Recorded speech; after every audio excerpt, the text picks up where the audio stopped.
Have you ever noticed how the most motivated people, the ones who buy the new gear and clear their schedules, are often the first ones to disappear from the gym? We see this pattern every January, every Monday, and every fresh start. It's a relentless cycle of surge and crash. We've been taught to call this a lack of discipline, but the diagnosis is actually dead wrong. You aren't failing. Your brain is just doing exactly what it was designed to do. Most of us treat discipline like a battery. We think if we charge it up with enough want to and enough hustle, we can power through anything. We set this 5 a.m. alarm, we cut out every carb, and we go from 0 days to 6 days of training in 1 week. For about 14 days, you can feel like a machine, but guess what happens? Your battery dies. The friction of your life, the stress, the lack of sleep, the hunger overtakes your sheer force of will. Suddenly, you're back on the couch, wondering where your discipline went. Here's the hard truth. Your brain doesn't care about your six-pack. It cares about your survival. Evolutionarily speaking, unnecessary effort is a threat. Every time you force yourself into a high-stress, high-effort routine that makes you miserable, your brain registers that as a crisis. It begins to view fitness as an attack on your well-being.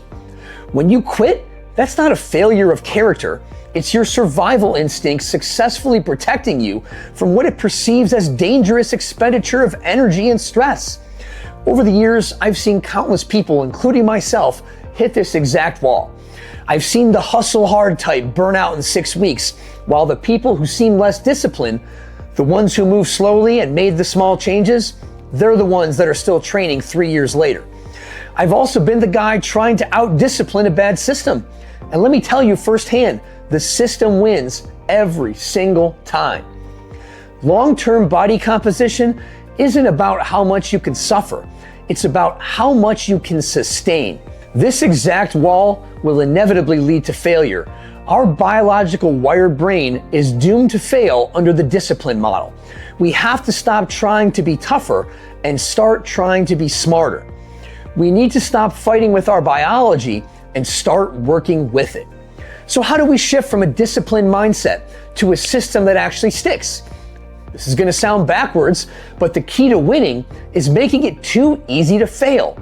Most people think a workout that isn't grueling doesn't count. They think if they aren't sore, they're wasting time.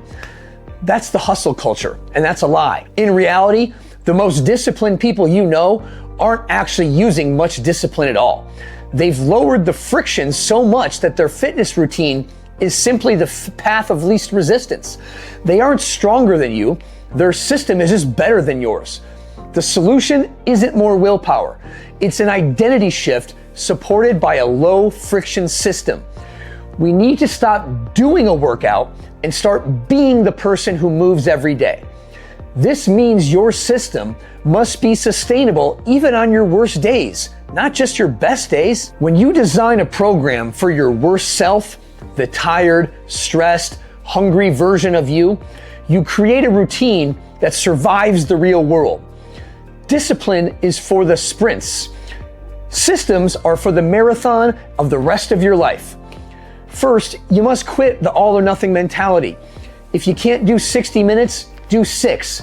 It counts because it maintains the identity. At least you showed up when it mattered.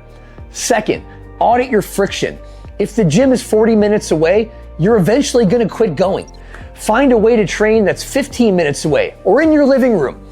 Third, prioritize recovery as much as you do the effort in the gym. If your nervous system is constantly fried, your brain will sabotage your progress just to save your body. It's built to do that. Build your system around what you can do on your most exhausted day, and you'll never have to rely on discipline ever again. You have a choice to make right now. You can keep chasing the ghost of more discipline and stay stuck in the same cycle you've been in for another year. Or you can accept that you're a human, stop fighting your instincts, and start building a system that serves you. If you're ready to stop the surge and the crash, take one small thing today and make it easier. Shift your identity, win at your system, and your body will follow. Create a machine, an American winning machine. Let's get to work.